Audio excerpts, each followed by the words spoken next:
둘, 셋. 네, 우리 함께 기도하며 예배 앞에 나아가겠습니다. 100여 년 전에 우리나라에도 이런 많은 어려움을 겪었던 때가 있었습니다. 그때 많은 선조들, 우리 신앙의 선조들이 했던 것들은 그들의 삶에 대한 먼저 회개였습니다. 하나님, 이 땅 가운데 우리의 사랑하지 못했음을 용서를 구합니다. 주님, 나만을 사랑했던 마음들을 내려놓습니다 라고 했던 그들의 기도, 그리고 두 번째는 세상을 더욱더 사랑할 수 있도록 이웃을 사랑할 수 있는 마음을 달라고 그들은 기도했습니다. 우리 또한 이 시간 예배 앞에 서며 하나님, 우리 안에 있는 주님을 사랑하지 못했던 마음들, 나를 사랑했던 마음들을 내려놓고 우리 마음 안에 주님 오셔서 다스려 달라고, 주님을 더욱더 깊이 사랑하는 예배 되게 하시고 이웃을 사랑할 수 있는 예배 되게 해달라고 우리 같이 기도하며 나아갑시다. 같이 기도하겠습니다. 아버지, 오늘도 주님의 사랑을 소망하며 아버지, 그 마음으로 주님 앞에 섰습니다. 아버지, 오늘도 그 마음을, 우리들의 마음을 주님 여기시고 우리의 마음 가운데 함께하여 주시옵소서. 하나님, 주를 예배하는 우리들의 마음에 오셔서 다스려 주시고 역사하여 주시옵소서. 하나님, 사랑이 회복되기를 소망합니다. 사랑의 주님, 먼저는 하나님을 사랑하고 이 땅에 있는 주님의 창조된 우리를 사랑하기를 원하는 아버지의 그 마음, 하나님, 이 시간을 통하여 우리가 더욱더 주님 앞에 나아가기를 원하고 주님을 바라보기를 원하는 주의 그 뜨거운 마음을 오늘도 바라보며 나아갑니다. 우리 예배 가운데 오셔서 다스려 주시옵시고 자정하여 주시옵소서. 오늘도 예배드리는 모든 자들의 입술 가운데 하나님, 우리 입술에서 멈추지 않게 하시고 세상과 열방 가운데 하나님 그 찬양의 고백들이, 말씀의 고백들이 회복되도록 주님 함께하여 주시옵소서. 오늘 예배 가운데 함께 하실 주님을 찬양하며 우리를 사랑하신 예수님의 이름으로 기도합니다. 아멘. 우리 함께 찬양하며 나아가겠습니다.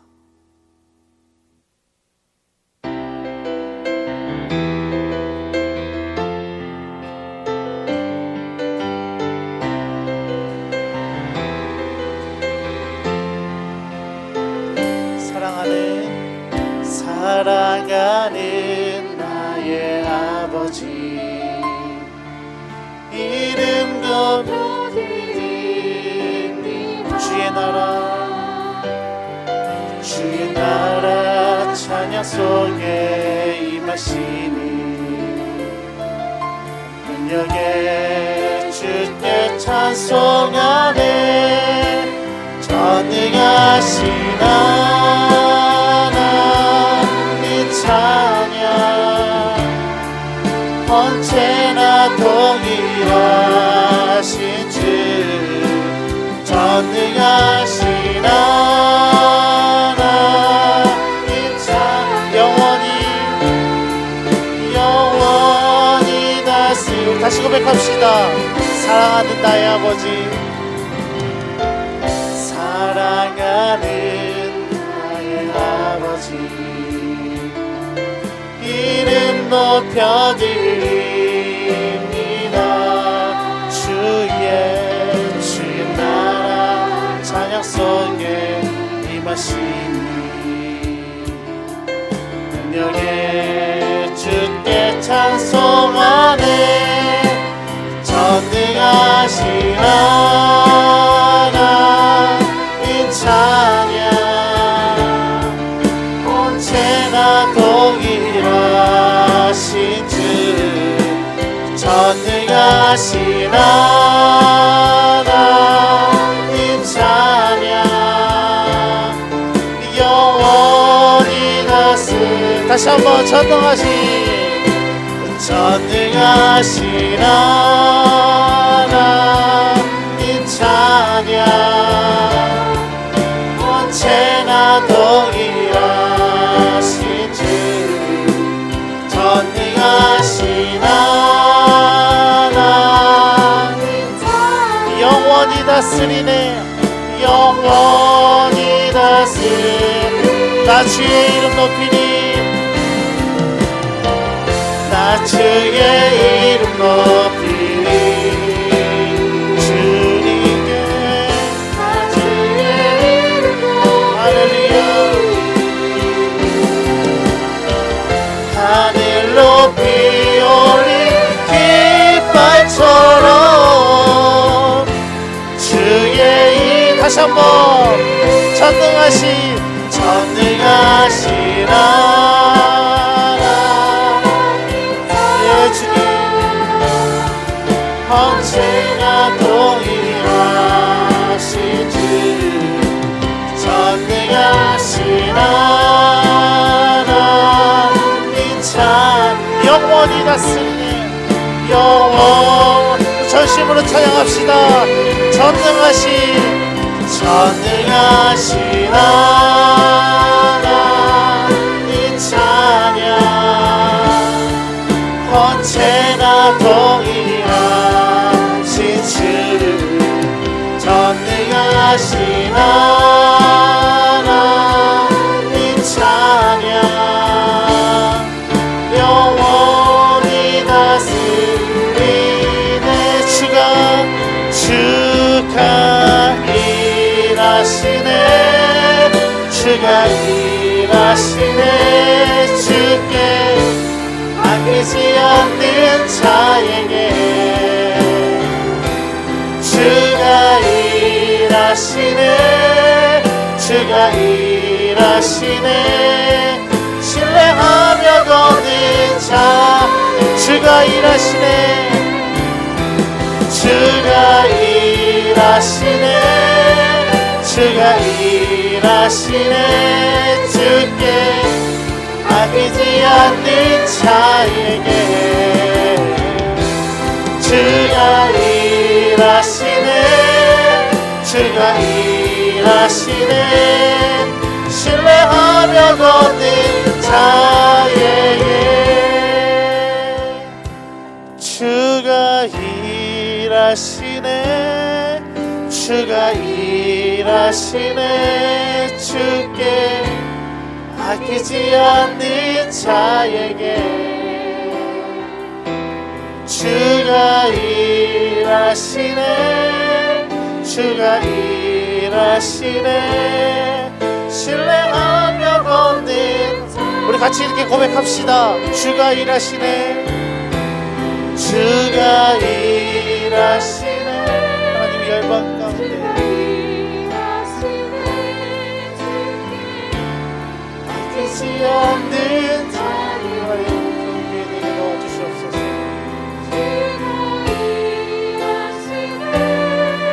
주가 일하시네 신뢰하며 걷는 자에게 주님은 일할 자를 찾으신다고 하셨습니다. 우리를 통하여서 지금 일하여 주시옵소서.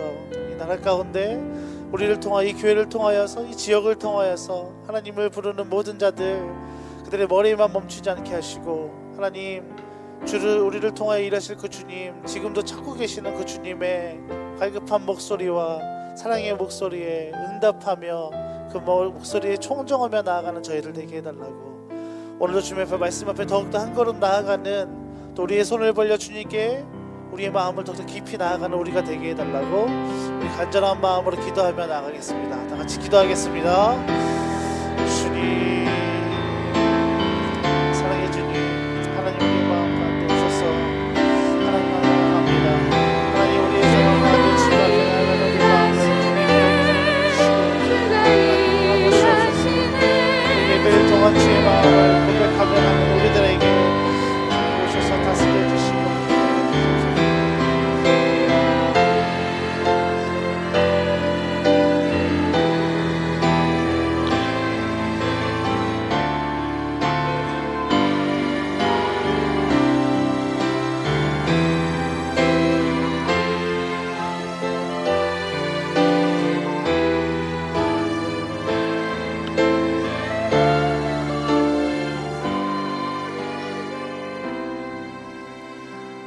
새 노래로 여호와께 노래하라. 온 땅이여 여호와께 노래할지어다. 여호와께 노래하여 그의 이름을 송축하며 그의 구원을 날마다 전파할지어다. 우리의 입술을 열어 우리의 소망이 되신 주님을 찬양하며 높여드립니다. 우리의 삶의 이유가 되시며 나아갈 길이 되시는 주님을 바라보며 그 이름을 찬양합니다. 이 예배 가운데 오셔서 우리의 예배를 기쁘게 받아 주시옵소서. 예수님의 이름으로 기도드리옵나이다. 아멘. 사도신경으로 우리의 신앙을 고백드립니다. 나는 전능하신 아버지 하나님 천지의 창조주를 믿습니다. 나는 그의 유일하신 아들 우리 주 예수 그리스도를 믿습니다. 그는 성령으로 잉태되어 동정녀 마리아에게서 나시고 본디오 빌라도에게 고난을 받아 십자가에 못 박혀 죽으시고 장사된 지 사흘 만에 죽은 자 가운데서 다시 살아나셨으며 하늘에 오르시어 전능하신 아버지 하나님 우편에 앉아 계시다가 거기로부터 살아있는 자와 죽은 자를 심판하러 오십니다. 나는 성령을 믿으며 거룩한 공교회와 성도의 교제와 죄를 용서받는 것과 몸의 부활과 영생을 믿습니다. 아멘. 찬송가 20장 찬양 드리겠습니다.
시간에는 하나님과 나만이 아는 우리의 죄와 허물을 주님 앞에 고백하겠습니다.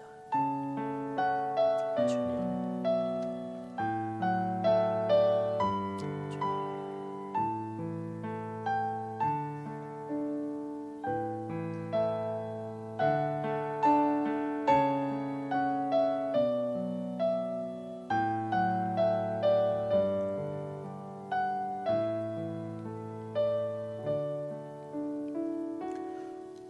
우슬초로 나를 정결하게 하소서. 내가 정하리이다. 나의 죄를 씻어 주소서. 내가 눈보다 희리이다. 내게 즐겁고 기쁜 소리를 들려 주시사 주께서 꺾으신 뼈들도 즐거워하게 하소서. 주의 크신 사랑은 우리가 아무리 큰 허물과 죄가 있다 할지라도 다 깨끗하게 정하게 하시는 줄 믿습니다. 다시 우리 마음 속에 주님을 향한 기쁨의 소리를 회복시켜 주시고 주님을 향한 확신과 감사의 마음을 하나님 다시 일으켜 세워 주셔서 주님 앞에 더 가까이 나아가는 오늘 우리 모두가 되게 하여 주옵소서. 예수님의 이름으로 기도드리옵나이다. 아멘. 찬송가 400장 찬양 드리겠습니다.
세세무궁토록 찬양받기 합당하신 하나님, 청명하고 풍성한 결실의 계절에 주님께 예배드리게 하시니 감사드립니다.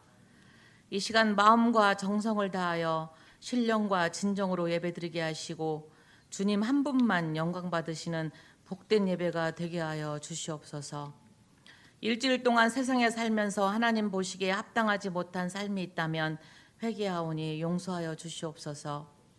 오랫동안 비대면 예배로 혹여 신앙이 약해지고 교회에 나오지 않던 습관에 길들여져서 주님을 모른 채 하는 성도가 없도록 주님께서 새소망 모든 성도들의 마음을 다독여 주시기 원합니다.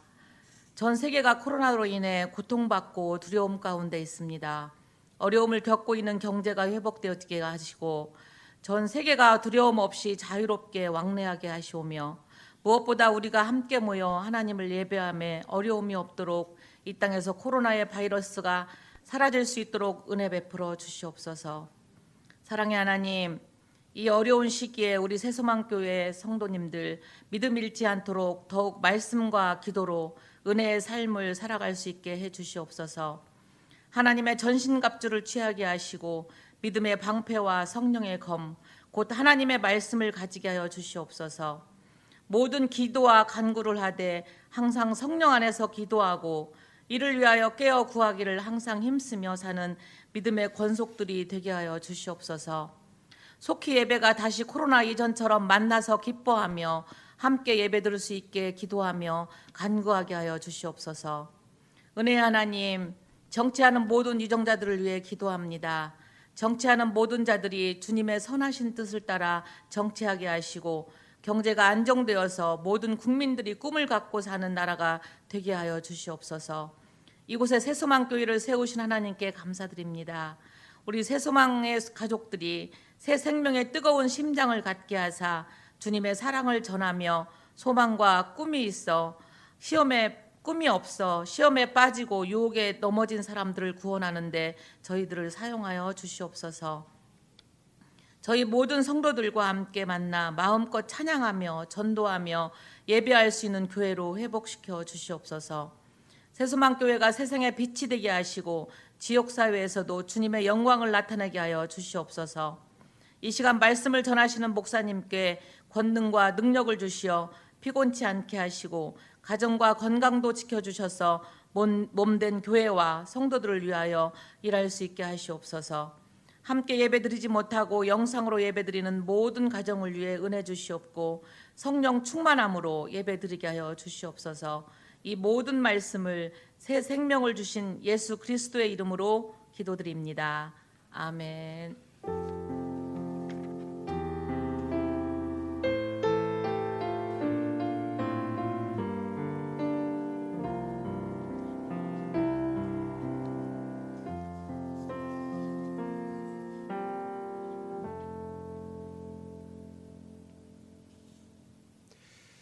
네, 예배 가운데 나오신 여러분 주님의 이름으로 축복합니다. 또 영상으로 또 예배드리는 또 여러분 모두도 동일한 하나님의 은혜가 함께하기를 축복합니다. 아마 오늘 발표가 좀 나겠지만요. 다음 주부터는 1, 2부 예배로 이렇게 드릴 수 있을 것 같습니다. 예상이지만 혹시나 19명 이상 제한한다 그러면 다음 주도는 1부와 2부 이렇게 나눠서 더 많은 분들이 대면 예배 원하시는 분들 참석할 수 있도록 그렇게 하도록 하겠습니다. 여러분 중보 기도와 사랑으로 우리 홍준호 유사님 허리 수술 잘 이렇게 받고 이제 회복 중입니다. 여러분 더 계속해서 이름 기도해 주시고 원영역 척탑병원 708호에 입원해 있습니다. 한 2주 정도 이상 입원을 해 있을 예정입니다. 여러분 계속해서 여러분 기도해 주시면 감사하겠습니다. 제가 어제 주례를 다녀왔습니다. 코로나 이후에 처음 이렇게 주례를 했는데 여러 가지 이렇게 달라진 상황이니까 좀 여러 가지 생각이 들더라고요. 이 마스크를 착용하고 주례를 해야 되나 어떻게 해야 되나 보니까요, 다 칸막이, 이 주례 속에 이 칸막이가 있어가지고 이 마스크를 벗고 이렇게 할 수 있도록 또 그 홀이 엄청 큰데 49명 이상을 이렇게 들어가지 못합니다. 그래서 앞에서부터 다 QR 코드 해가지고 그 홀에는 친지들, 가족들만 들어오고 나머지 이제 웨딩홀을 빌려가지고 그 옆에는 다른 이렇게 친구분들이나 이렇게 주변 분들이 와서 이렇게 예배를 드리는데 49명을 이렇게 모시고 예배를 드리는데요. 얼마나 좋은지요. 너무 조용합니다. 너무 정숙하고 예배식으로 이렇게 예배를 드리는데 떠드는 사람 한 사람도 없습니다. 왜 그렇습니까? 너무 적으니까 누가 이야기하면 다 들리니까 다 조용하게 예배에 참석하는데요. 예전에 제가 주례를 쓰면 이게 뭐 주례 예배 이게 뭐 결혼식인지 시장 바닥인지 모릅니다. 저는 이렇게 하는데 뭐 저 뒤에서 막 이런저런 막 오래간만에 만나니까 할 이야기 얼마나 많겠습니까? 꼭 밝게 하면 되는데 꼭 안에 와서 이제 하시는 분들이 너무 많은데 그럴 때는요 제가 뭐 어떤 말을 하는지 저도 잘 모르는데 어제는 얼마나 좋은지 그 혼인 예식 또 부모님들도 너무 조용한 가운데 정숙한 가운데 이렇게 은혜롭게 예배 드려서 너무 감사하다고 이렇게 하시는데요. 여러분 코로나 힘들죠. 그러나 또 이 코로나를 통해서 또 더 좋고 또 유익한 것도 여러분 있다는 것을 또 기억하셔서 여러분 부정적인 것만 여러분 계속해서 보지 말고 또 이 코로나를 통해서 주시는 하나님의 은혜도 여러분 있다는 것을 또 발견하는 이런 그런 기쁨도 여러분 누리면서 여러분 힘을 내시고 여러분 사시기를 바랍니다. 예, 하나님 말씀 보겠습니다. 요한복음 13장 21절에서 25절 말씀입니다.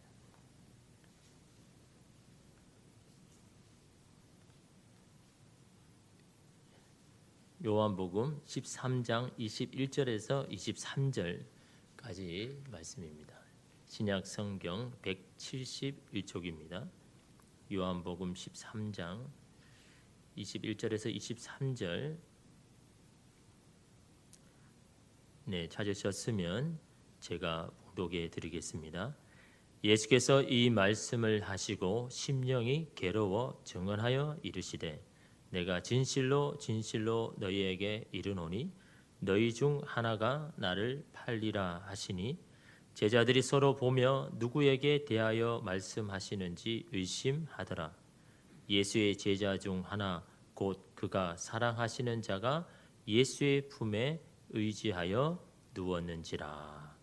아멘. 드린 예물 위해서 기도하겠습니다.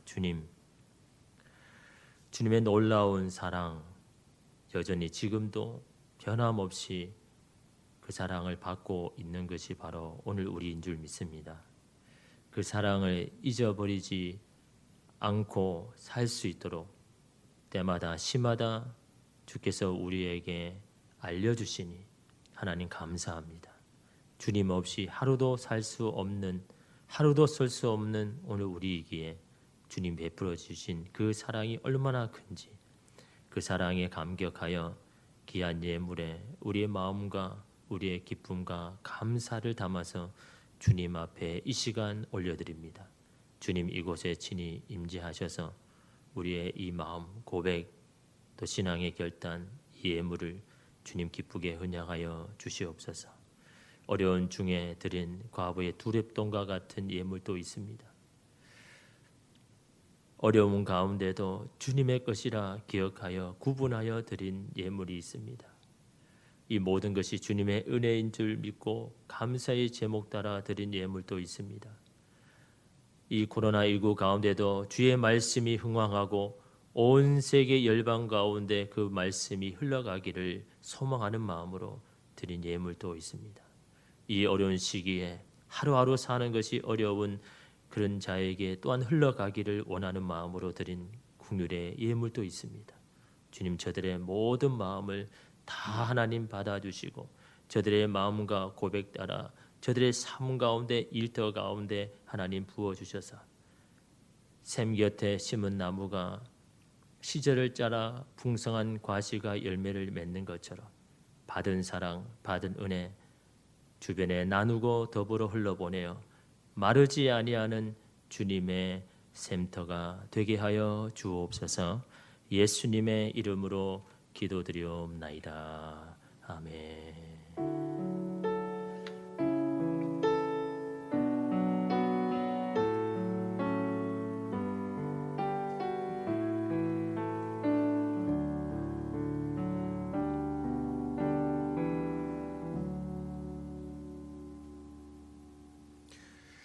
여러분 마태복음 이 7장에 보면 우리가 잘 아는 유명한 비유가 있죠.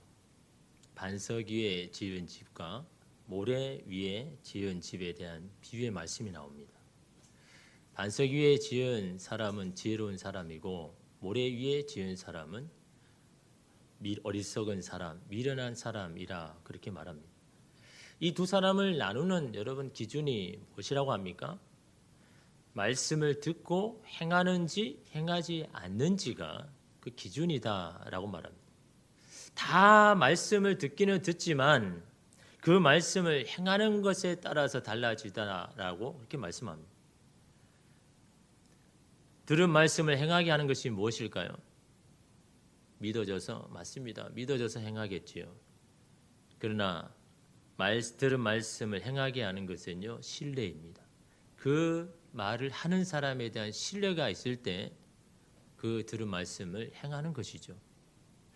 여러분 사기를 당한 사람에게 물어보면요 어떻게 그 사람의 말을 믿어서 그 돈을 그렇게 내어주나라고 이렇게 물어보면요 다 한결같이 그런 이야기합니다.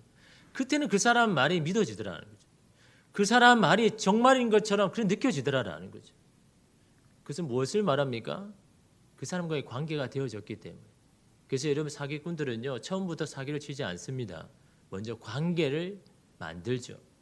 신뢰할 수 있는 관계를 먼저 만든 후에 여러분 그런 일들을 하지 않습니까?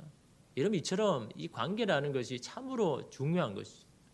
말씀을 듣고 행하고 행하지 않는 것은 바로 그 말씀을 하시는 주님에 대한 신뢰가 있는지 없는지가 결정이 된다는 것을 말씀하고 있는 겁니다. 여러분 말씀을 행하는 것은요 또 믿음은요 그것을 검증하고 점검을 해서 여러분 행하는 것이 아닙니다. 그 말씀하시는 사람에 대한 믿음이 확신이 내 가운데 있는가 그것이 여러분 중요한 거 아닙니까? 관계가 깊어지고 단단하기 위해서는 믿음과 신뢰가 여러분 필요한 법이죠. 존 비비어의 관계라는 책에서 그는요 확신과 믿음 없는 관계가 얼마나 연약한지를 말합니다. 그리고는요 이 결혼을 앞둔 두 청년에 관한 이야기를 합니다. 자기의 비서인 한 자매가 한 청년을 이렇게 만나서 교제를 합니다. 그들 사이가 점점 가까워졌고 모두가 그들이 결혼을 할 것이라고 그렇게 다 믿었습니다. 그리고 그들 당사자도 당연히 우리는 결혼할 것이라고 여긴 거죠. 그래서 하루는요 자기에게 이 주례를 해달라고 이제 요청하러 온 겁니다. 두 사람이요. 근데 이 존 비비어는요 왠지 마음이 꺼름직합니다. 마음이 불편합니다. 그래서 자신의 비서에게 여자인 비서에게 자매인 비서에게 이렇게 물었습니다. 그 형제가 하나님이 당신을 위해 예비한 사람이라는 확신이 있습니까? 그러자 이 자매는요 아주 확신 있게 예 그렇다고 하나님 분명 나에게 주신 분이다라고 그런 확신을 이야기했습니다. 그리고 이번에는 그 형제를 바라보며 이렇게 물었습니다. 이 자매와 결혼하는 것이 하나님의 뜻이라고 확신합니까? 그 이야기를 들은 형제는요 잠시 생각을 하더니 고개를 저으면서 이런 말을 합니다. 아니요, 저는 확신이 없습니다. 이제 곧 결혼을 해야 되고 결혼 준비도 다 되어 있고 이제 주례자분의 허락만 맡으면 이제 결혼식을 해야 되는 지금 이런 상황 아닙니까? 근데 이런 상황에 당신은 이 자매가 하나님이 주신 배필이라는 그 확신이 있습니까? 라고 그 확신을 묻자 주저하는 겁니다. 왜 주저합니까? 당연히 하는 줄 알았지 하나님의 뜻이라는 것을 생각해 보지도 하나님의 뜻을 찾아보지도 않았기 때문에 정말 하나님께서 이 여자를 나의 배우자로 주셨는가라는 그 물음 앞에 확신이 서지 않더라는 거죠. 존 비비어는 그들 두 사람을 바라보며 이렇게 말했습니다. 나는 두 분의 결혼식을 주례할 수 없을 것 같습니다. 누가 두 분에게 무슨 말을 해주었는지에 대해서는 관심이 없습니다. 얼마나 많은 사람들이 두 사람에게 두 사람은 정말 멋진 커플이 될 것입니다고 말했는지도 저는 관심이 없습니다.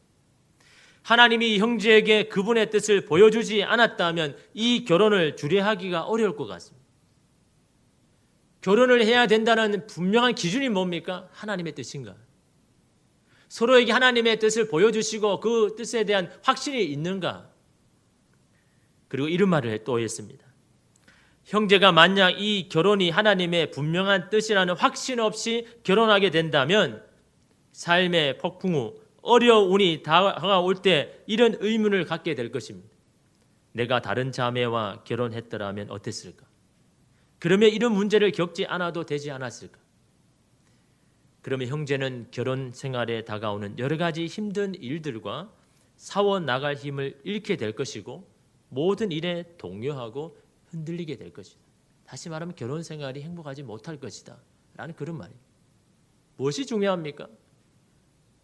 하나님의 뜻이 그 가운데 있는가? 하나님의 뜻 위에 결혼이라는 토대를 세워 나가는가? 이게 중요하다라는 겁니다. 다른 사람의 말도 중요하지 않습니다. 다른 사람이 너희들을 보니까 너무너무 아름다운 커플이 될 것이고 행복한 결혼 생활을 할 것이라는 그것도 중요한 것이 아니라 하나님께서 우리 두 사람을 향한 하나님의 뜻을 보여주시고 그 뜻 위에 이 결혼을 토대를 세워 나가는가? 이게 중요하다라는 것을 이렇게 말합니다. 서로에 대한 확신 없이 시작하는 관계가 얼마나 허물어지기 쉬운지를 말하고 있지 않습니까? 반면에 하나님의 뜻 위에 세운 확실한 관계는 그 어떤 것으로도 흔들 수 없다라는 것을 또 말하고 있는 겁니다. 정신이 육체를 지배한다고 이야기합니다. 정신이 무너지면 육체는 유리조각같이 되어버린다라고 이야기합니다. 그 정신을 붙들고 있는 것이 뭡니까? 믿음이고 확신이고 신뢰 아닙니까? 믿음과 확신과 신뢰가 있다면 그 정신은 어떤 것보다 이러면 단단해질 수 있는 것입니다. 이처럼 여러분 관계는요, 우리를 행복하게 하게 하고도 불행하기도 합니다. 이런 우리 주변을 보면 사람들과 관계로 힘들어하는 사람들이 얼마나 많습니까? 믿었던 사람과 돌아설 수밖에 없는 그 상황에서 아파하며 속상해하는 사람도 참으로 많습니다. 반면에 건강한 관계로 인해서 삶의 안정감과 힘을 얻는 사람도 분명히 있습니다. 우리가 어떤 사람, 특정한 사람 때문에 이런 힘이 든다면 그 관계를 점검해 봐야죠. 무슨 토대 위에 이 관계를 유지하고 있는가? 관계를 맺고 있는가? 이런 오늘 본문 말씀은 우리의 신앙이요, 어떤 토대 위에 세워져야 되는지를 분명하게 말씀합니다. 근데 오늘 본문 말씀을 보면요, 제자들이 굉장히 혼란 가운데 처해 있습니다. 그것은 예수님이 하신 말씀입니다. 21절에 보니까요. 예수께서 이 말씀을 하시고 심령이 괴로워 증언하여 이르시되 내가 진실로 진실로 너희에게 이르노니 너희 중 하나가 나를 팔리라 하시니. 예수님의 팔자가 바로 여기에 있다라고 그렇게 말씀하고 있는 겁니다. 여러분 이건 굉장히 충격적인 말 아닙니까? 진실로 진실로라고 말할 때는 이게 분명한 사실이라는 거죠. 내가 내 이름을 걸고 확신한다라는 이 말씀이 그죠. 내가 내 이름으로 말할 텐데 너희 중에 나를 팔자가 분명히 여기에 있다. 있을 것이다고 아닙니다. 분명히 여기에 있다라고 말씀하고 있지 않습니까? 여러분 이제 사역의 막바지 아닙니까? 이 예루살렘까지 들어와 가지고 이제는 이 사역에 마무리를 져야 되는 이 시점에 나를 팔자가 있다고 여기에 말하는 것은 사실은요, 지금 이 모든 걸 다 깨트리는 건 아닙니까? 와해시키는 건 아닙니까? 어떻게든 함께 끌고 나가서 이 사역에 마무리를 지어야 되는데 뜬금없이 예수님께서 나를 팔자가 여기 있다라고 말할 때 여러분 이 제자들은 너무나 동요합니다. 혼란 가운데 빠집니다. 근데 여러분 이 말씀을 하시는 예수님의 심령이 어떠한가? 21절에 보니까요, 심령이 괴로워서. 이 말씀을 하시는 예수님의 마음이 왜 이렇게 괴로운 겁니까? 괘씸해야 되지 않습니까? 아니 어떻게 이 제자들 가운데 나를 팔자가 있느냐라고 화를 내야 되고 그래야 되는데 예수님의 심령이 괴로워서. 왜 괴로운 겁니까? 예수님은 나를 팔자가 누군지 너무나 잘 알고 있으니까. 그 자가 바로 여기에 있으니까. 그런 자를 지켜봐야 되는 여러분 이 괴로움. 여러분 모르고 배신당하는 것도 힘들지만요, 나를 배신할 것을 분명히 아는 사실에 그 사람을 바라볼 때, 지켜볼 때 그 괴로움은요, 너무나 이러면 힘든 겁니다. 여러분 18절 말씀 보십시오. 내가 너희 모두를 가리켜 말하는 것이 아니니라. 나는 내가 택한 자들이 누구인지 알미라. 누구인지 나는 너무나 잘 알고 있다는 거죠.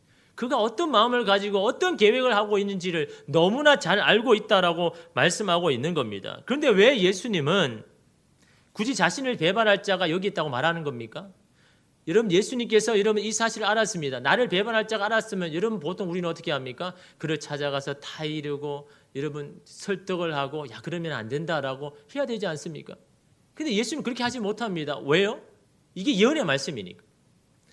이미 하나님께서 이미 예언의 말씀으로 나를 팔아서 내가 거기에 써야 된다는 것이 이미 예언의 말씀이기 때문에 너무나 안타까운 겁니다. 그런데 왜 예수님이 이 말을 하는 겁니까? 그냥 여러분 예언된 말씀이라면요. 그냥 그가 그렇게 하도록 그냥 내버려 두면 되는 거지. 왜 굳이 지금 제자들 앞에서 나를 팔 자가 있다라고 말하는 겁니까? 그 이유가 뭡니까? 혹시나 이 말을 듣고 그 자가 돌이키기를. 분명히 나의 사랑하는 제자가 하나님의 편에 서서 하나님의 영광을 위해서 일해야 할진데 하나님의 반대편에서 쓰임받고 있는지 자기 자신도 모르고 거기에 서 있는 그 제자들을 바라보는 이 안타까움. 그럼에도 불구하고 주님 앞에 하나님 앞에 다시 그 자리에서 돌아오기를 원하는 여러분 그 마음으로 여러분 던진 겁니다. 너무나 괘씸해서 여러분 이 말씀을 하시는 것이 아니라요.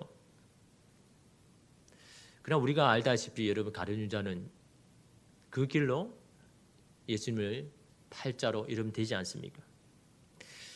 여러분 주님은 하나님의 자녀로 배를 부르신 저와 여러분을 다 알고 계십니다. 여러분 어떤 생각을 가지고 어떤 계획을 가지고 어떤 의도를 가지고 있는지를 너무나 잘 알고 있습니다. 근데 여러분 우리는 주님이 근심하는 자입니까? 아니면 주님이 기뻐하는 자입니까? 주님의 영광을 위해서 쓰임받고 있는 자리에 있습니까? 아니면 주님을 반대하는 자리에 서서 주님을 근심하게 하는 자입니까? 근데 여러분 중요한 것은 주님은 알고 있는데 우리 자신은 모른다라는 거죠. 사람들이 여러분 그겁니다. 내가 하고 있는 일들이나 행동들이 어떤 영향을 끼치는지를 잘 모르더라라는 거죠. 그러기에 여러분 그 길을 돌이키지가 않는 겁니다. 여러분 요즘 스마트폰에 여러분 지도 앱을 보면 너무나 잘 돼 있잖아요. 그죠?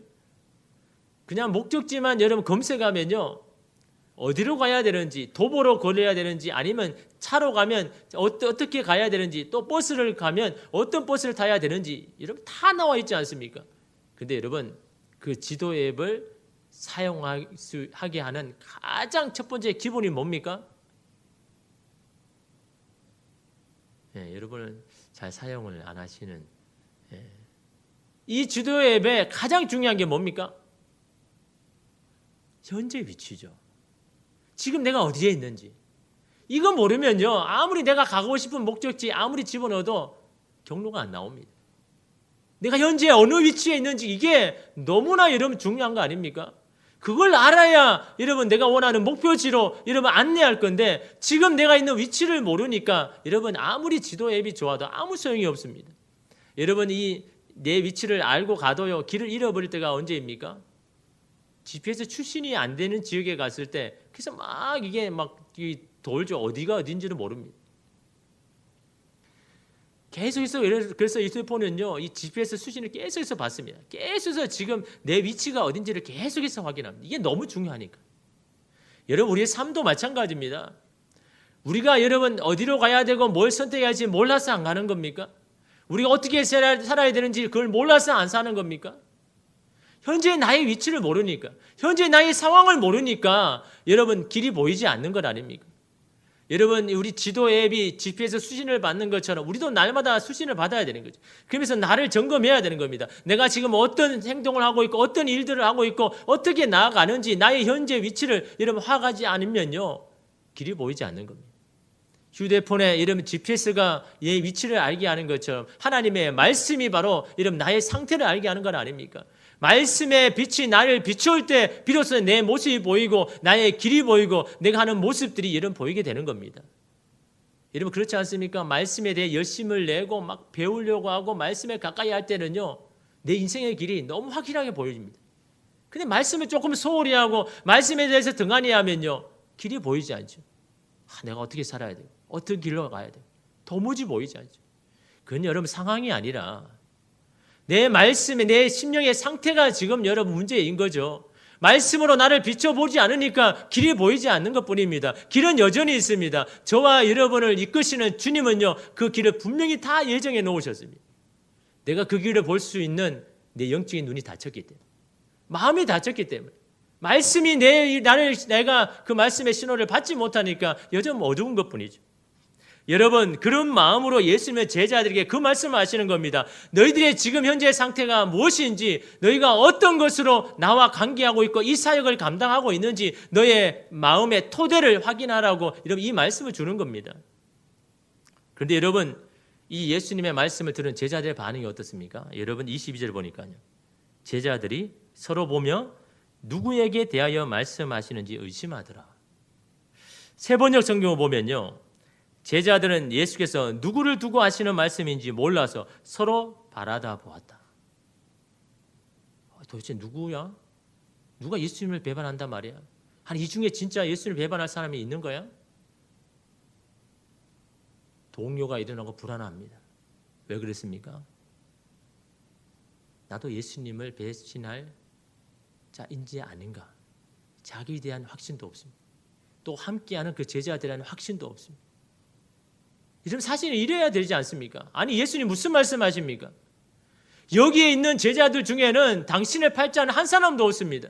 우리가 어떤 마음으로 주님을 따라왔습니까? 모든 것을 다 버리고 주님을 쫓아왔지 않습니까? 그런데 왜 우리가 당신을 배반하겠습니까? 왜 우리의 순수한 의도와 우리의 목적을 몰라주십니까? 그렇게 말해야 되는 건 아닙니까? 근데 아무 말도 하지 못합니다. 누구도 주님 앞에서 그런 말을 한 사람이 없습니다. 그냥 서로 자신의 얼굴들만 봅니다. 누가 도대체 하나님 예수님 팔자인가? 서로 얼굴만 쳐다보고 있습니다.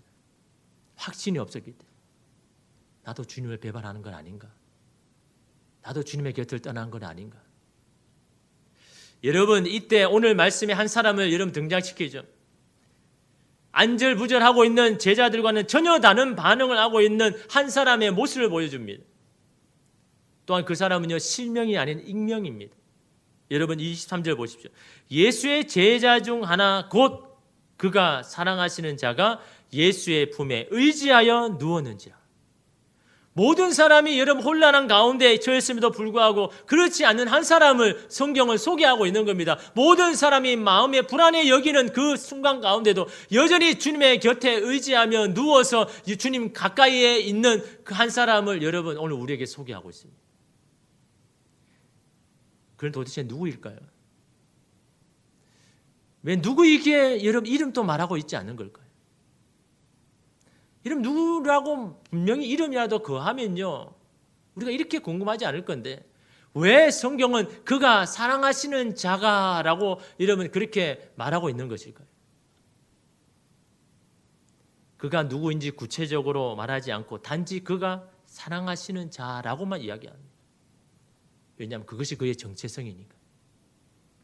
그를 여전히 주님 곁에 있게 한 이유이기 때문에 그것도 왜 다른 이유가 필요하지 않기 때문에 성경은 그렇게 말씀하고 있는 겁니다.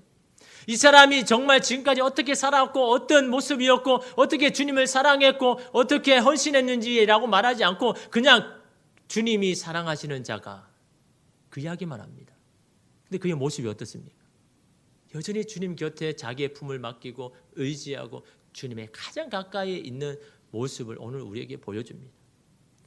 이 중에 나를 팔 자가 있다고 말함에도 불구하고 여전히 태연하게 주님의 곁에 있고 있는 그의 모습을 오늘 우리에게 보여주고 있는 겁니다.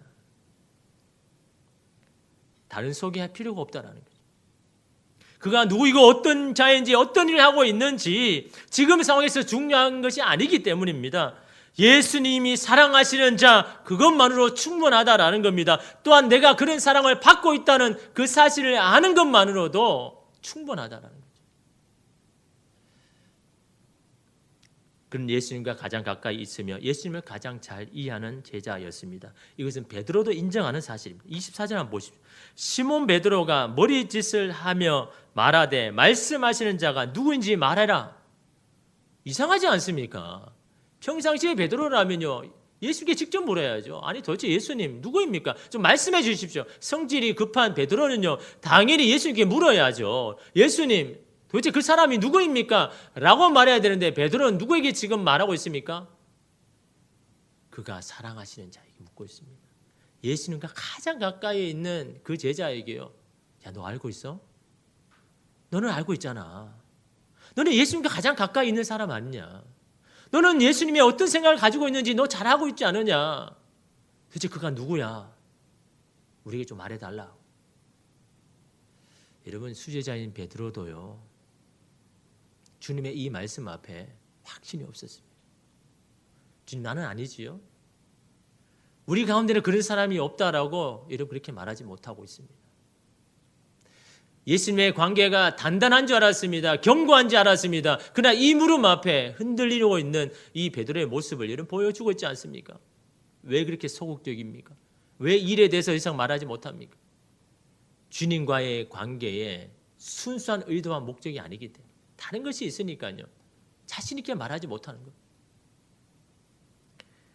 견고한 관계의 기초는요. 무엇보다 사랑입니다. 사랑보다 더 관계를 단단하게 만드는 것은 없습니다. 그래서 여러분 사랑은 죽음보다 강하다고 말씀하지 않습니까? 사랑하는 자를 위해서는 죽음도 두려워 않는 것이 여러분 사랑이라고 말하고 있지 않습니까? 죽음을 두려워하지 않는 우리를 향한 주님의 사랑이 어떠하다고 이야기합니까? 스바냐 3장 17절에 보니까 너의 하나님 여호와가 너의 가운데 계시니 그는 구원을 베푸실 전능자이시라.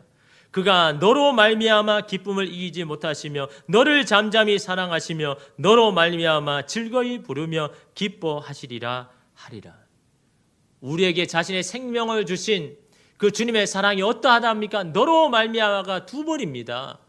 너로 말미암아 내가 기뻐하고 즐거워한다라고 말씀하고 있는 겁니다. 하나님이 우리를 사랑하시면 우리의 어떠함이 아닙니다. 우리 그 자체를 기뻐하고 즐거워하는 것. 이것이 여러분 우리를 향한 주님의 사랑 아닙니까?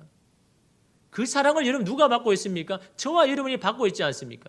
근데 그 사랑을 받고 있다는 확신과 믿음이 없으니까 여러분 자꾸 우리가 마음이 요동하고 있지 않습니까?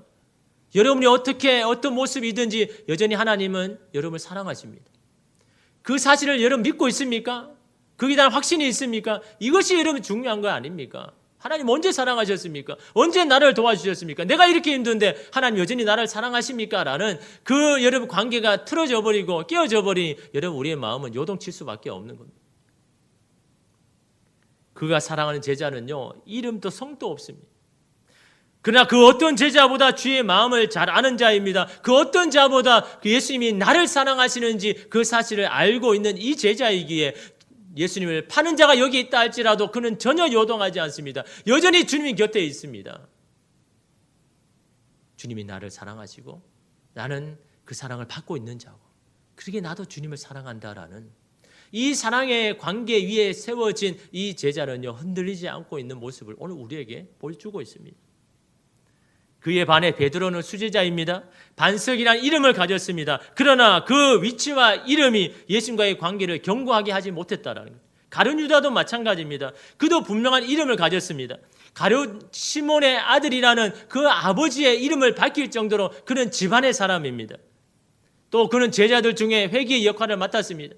재정에 관한 재능이 있는 사람이었습니다. 제자들에게 인정받는 사람이었습니다. 그러나 그가 가진 재능이나 현명함도 예수님과 견고한 관계를 만들지 못했습니다. 주님은 우리의 재능이나 일을 원하는 것이 아니라 사랑을 원하십니다. 오히려 그가 가진 지식과 지혜가 예수님에 대해서 불신하게 하고 그에게서 등을 돌리게 만들지 않았습니까? 오늘날 많은 크리스찬들이 자신의 재능과 열심으로 주의 일을 하려고 합니다. 그것이 주님의 인정을 받고 신임을 받는 것이라고 합니다. 물론 그런 열심과 재능도 필요하죠. 그러나 주님과 아무런 관계성이 없는 재능과 직분과 일은요 모래 위에 지은 집과 같습니다. 언제 허물어질지 모릅니다. 언제 하나님이 없다고 하나님의 곁을 떠날지 모릅니다. 나는 이렇게 최선을 다해서 주를 위해서 일하고 헌신했는데 나는 왜 이렇습니까? 그리고 주님 앞에 곁을 여러분 떠날 수밖에 없습니다. 비가 오나 바람이 부나 주의 곁에 머물게 하는 것은 바로 여러분 사랑 아닙니까? 주님이 나를 사랑하시고 나는 그 사랑을 알고 있는 그리고 주님을 사랑하는 그것이 여러분 우리 여전히 주님 곁에 머물게 하지 않습니까? 여러분 제가 아는 한 권사님이 있습니다. 굉장히 집안이 괜찮은 집안이고 넉넉한 집안입니다. 교회 일도 열심히 합니다. 시간을 내서 교회 일이라면 먼저 나서서 일하시는 분입니다. 근데 이 권사님이요 말씀을 공부하는 데에는요 잘 오지 않습니다. 말씀을 읽고 말씀을 나누는 데는요 별로 이렇게 하지 않습니다. 저는 그래 하지 않아도 제 신앙 잘 지킬 수 있습니다. 그런데요 남편이 보증을 잘못 써서 가지고 있는 주택, 빌딩 다 날아가 버리죠. 그가 그렇게 자신했던 그의 신앙생활요 한순간에 무너져 버려요.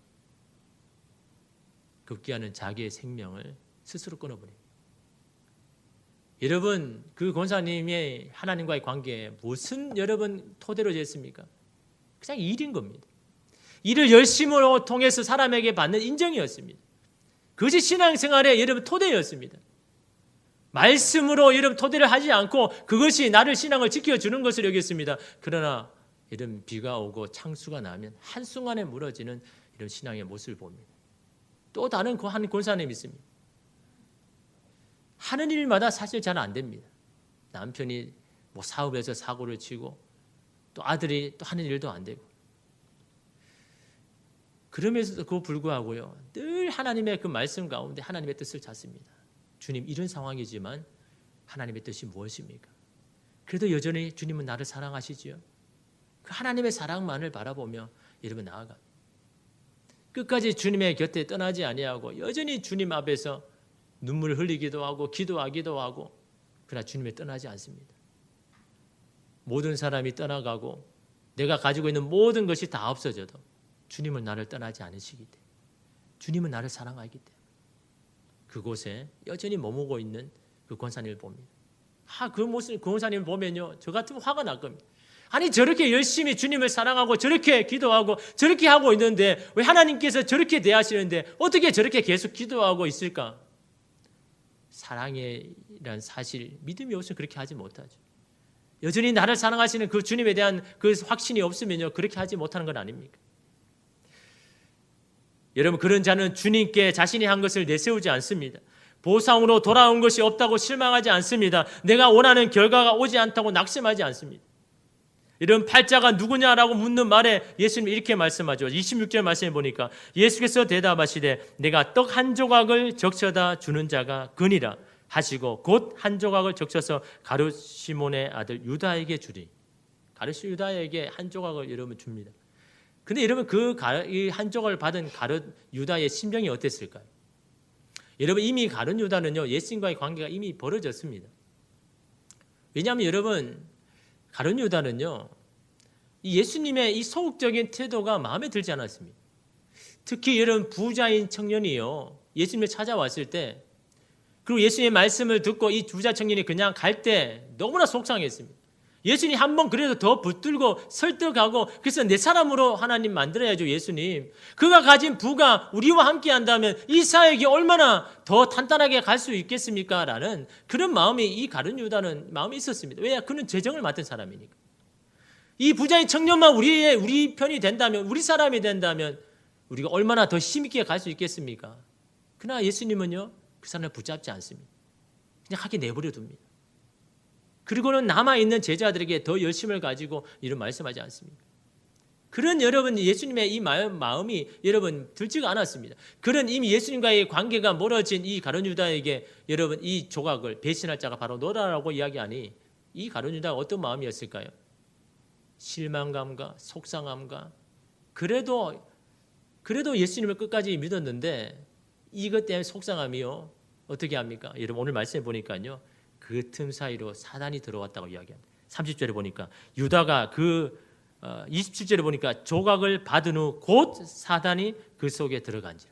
조각을 받은 후 곧 주님에 대한 실망, 속상함 그 감정의 마음에 사단이 그 속에 들어가서 그 감정을 흔들고 있다는 거죠.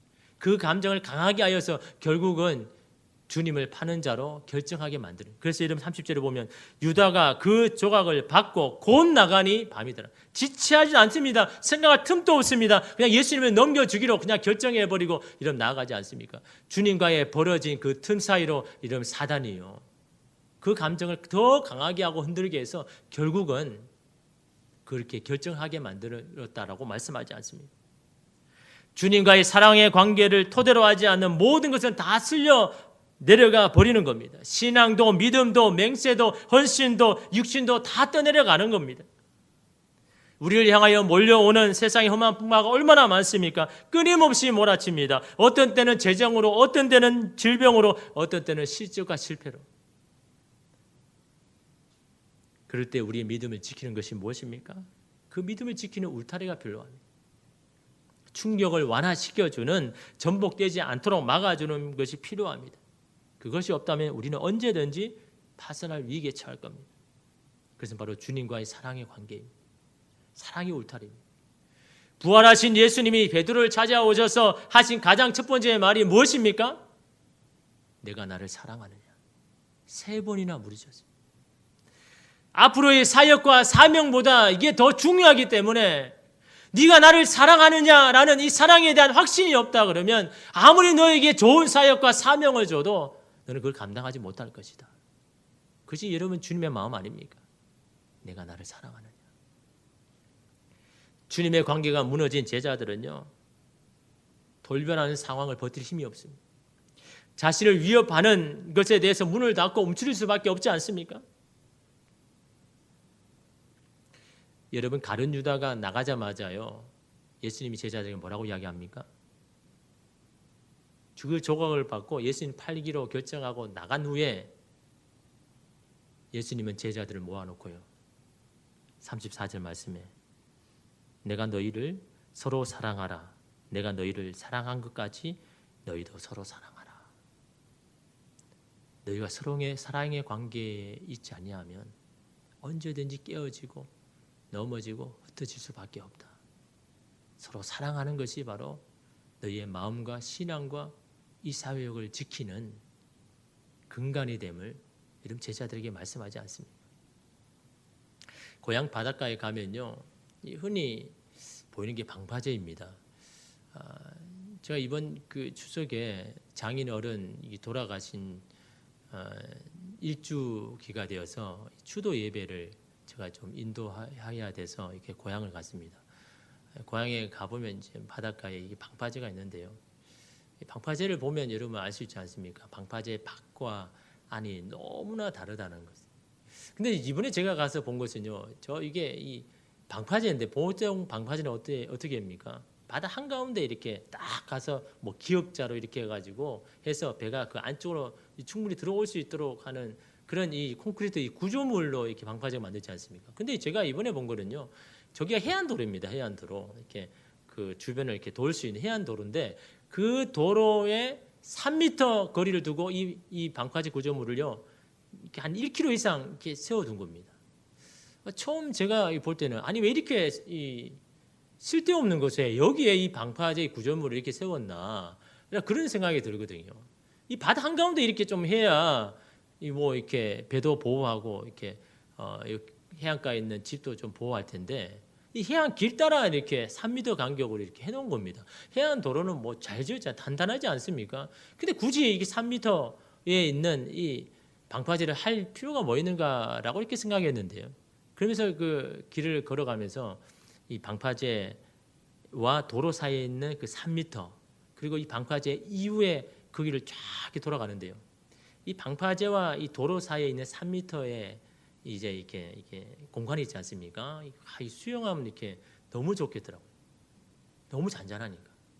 거기에 이제 이 물고기들이요, 막 여기저기 때를 지어서 막 이렇게 먹이를 먹고 있는 너무 조용한 모습. 근데 그 3m 밖만 해도 시도 때도 없이 계속해서 부딪히는 그 파도의 모습. 그냥 그 안에는요, 너무너무 잔잔하 있는 그 모습을 보면서. 그래, 우리의 삶에도 시도 때도 없이 이 파도가 몰아칠 텐데. 아무리 내가 이 해안도로처럼 단단하다고 의지를 이야기해도 계속 밀어치는 이 파도 앞에서는 결국 이 단단한 해안도 부식되고 슬려되고 유실되어 버릴 텐데. 그래도 이 방파제가 있으니까 이 해안도로가 이렇게 유지되는 것처럼 오늘 우리의 신앙, 우리의 이 믿음도 나의 의지도 나의 결단도 아닌 시도 때도 없이 몰아치는 이 파도를 완충하고 그 충격을 홀로 받고 있는 이 사랑의 울타리가 없다면 과연 내 신앙을 지킬 수 있을까? 내 가정을 지킬 수 있을까? 내 일터를 지킬 수 있을까? 여러분에게는 여러분 이 방파제가 있습니까? 여러분 앞에 앞서서 여러분의 삶을 가로막고 있는, 보호하고 있는 주님의 이 울타리가 있습니까? 잠언 8장 17절 말씀에 이렇게 말씀합니다. 나를 사랑하는 자들이 나의 사랑을 입으며 나를 간절히 찾는 자가 나를 만날 것이니라. 주님은 여전히 우리를 사랑하죠. 우리가 주님을 사랑하고자 결단할 때 주의 사랑을 입을 것이다 말씀합니다. 주를 간절히 찾는 자가 주를 만날 것이라고 말씀합니다. 여러분, 주님을 향한 간절함이 있습니까? 주님의 사랑을 원하고 간절하는 그 사랑이 있습니까?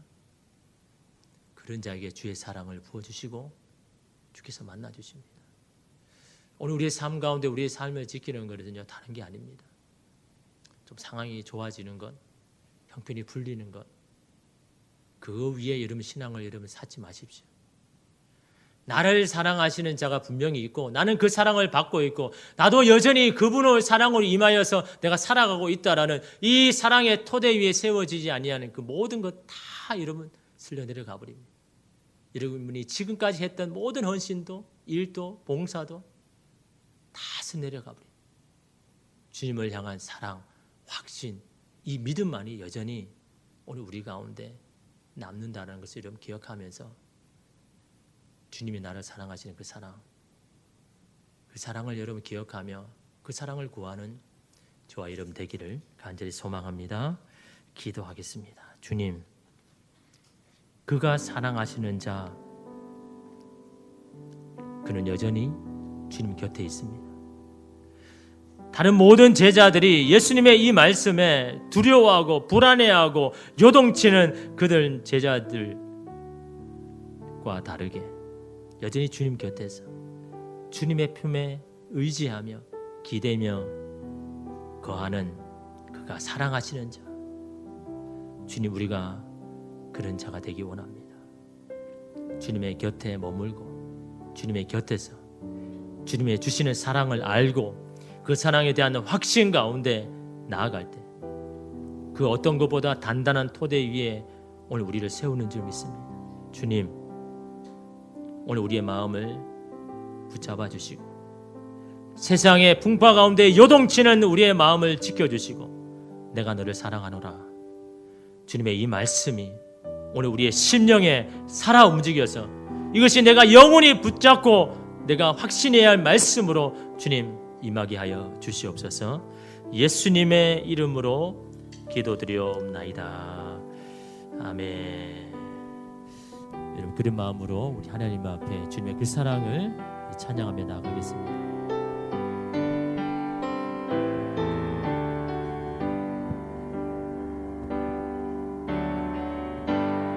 마음속에 어려움이 있을 때,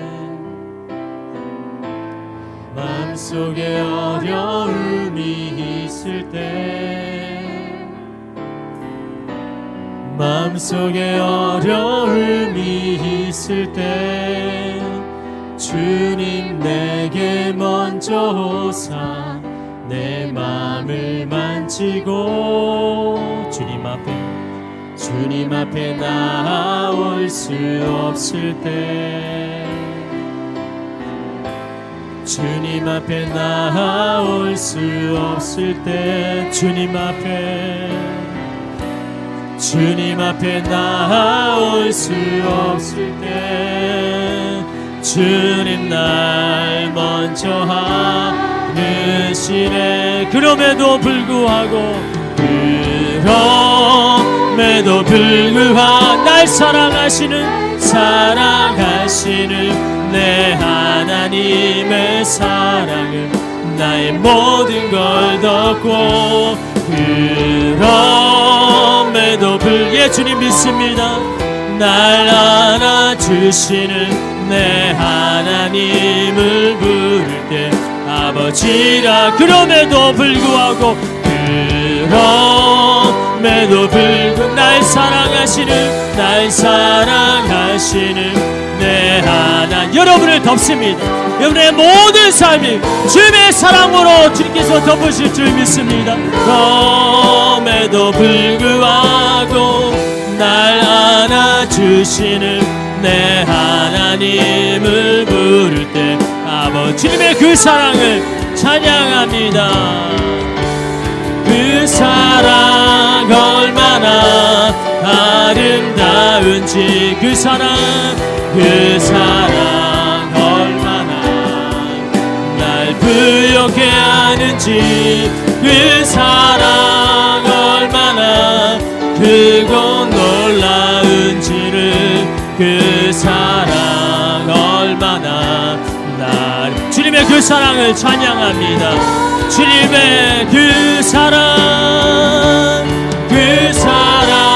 얼마나 아름다운 나를 향한 주님의 그 사랑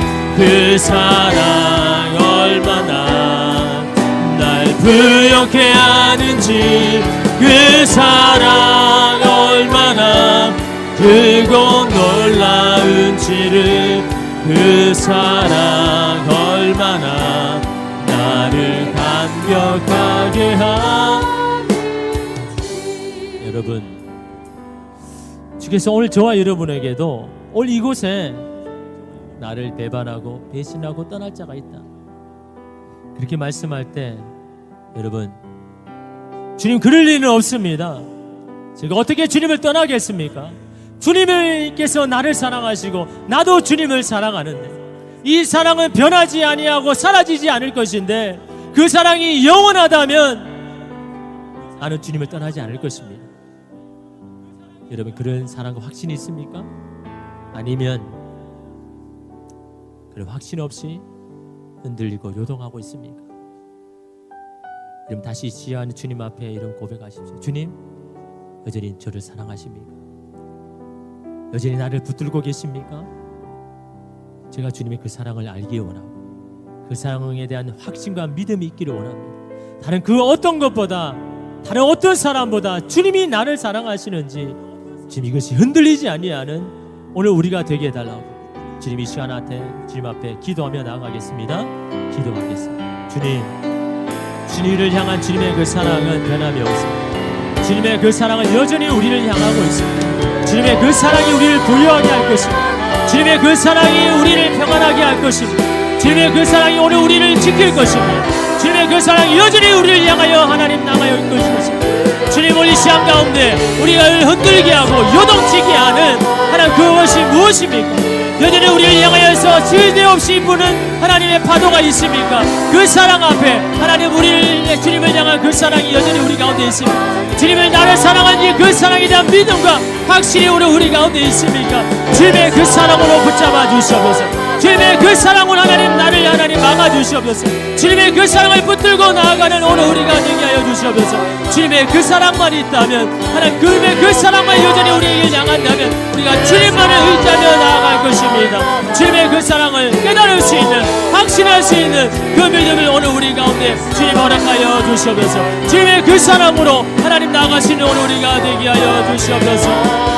그 사랑 얼마나 아름다운지 그 사랑 얼마나 날 부욕해 하는지 그 사랑 얼마나 크고 놀라운지를 그 사랑 얼마나 나를 우리 그 주님 앞에 결단하며 고백합니다. 주께로 가까이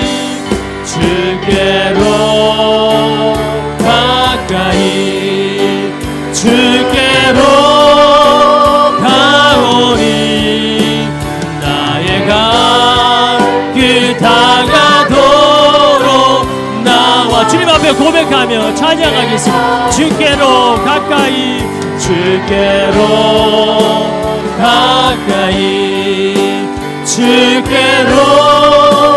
가오니 나의 갈 길 다가도록 나와 동행하소서. 주님은 여전히 너와 함께 하고 있고 너를 사랑한다, 나를 사랑한다 주님 말씀합니다. 오늘 이 말씀을 우리가 마음에 새기며 주님, 오늘 우리는 주님의 곁에 머물고 있는 그가 사랑하시는 자입니까? 아니면 주님의 말씀에 요동치고 있는 제자들입니까? 주님, 그가 사랑하시는 자가 바로 오늘 우리임을 하나님 우리가 믿고 확신하게 하여 주시옵소서. 그 사랑만이 오늘 우리의 신앙을 붙들고 우리의 삶을 붙든다는 것을 기억하며 주님의 그 사랑을 날마다 확인하는, 날마다 점검하는 오늘 우리 되어 그 사랑이 우리의 신앙의 토대를 삼고 우리의 가정의 토대를 삼고 우리의 삶의 토대를 삼아서 아무리 수많은 파도가 우리를 몰아칠지라도 견고히 서 있는 오늘 우리의 신앙, 우리의 삶이 되게 하여 주시옵소서. 예수님의 이름으로 기도드리옵나이다. 아멘. 지금은 우리 주 예수 그리스도의 은혜와 하나님의 크신 사랑하심과 성령님의 이로교통 함께 하심이 날마다 주의 곁에 우리의 삶을 기대고 의지하고 의뢰하고 날마다 주님과의 그 사랑을 기억하며 살기를 결단하는 하나님의 사람들 위해 가정과 자녀와 일터와 교회와 나라 위에 영원히 함께 하시기를 간절히 축원하옵나이다. 아멘.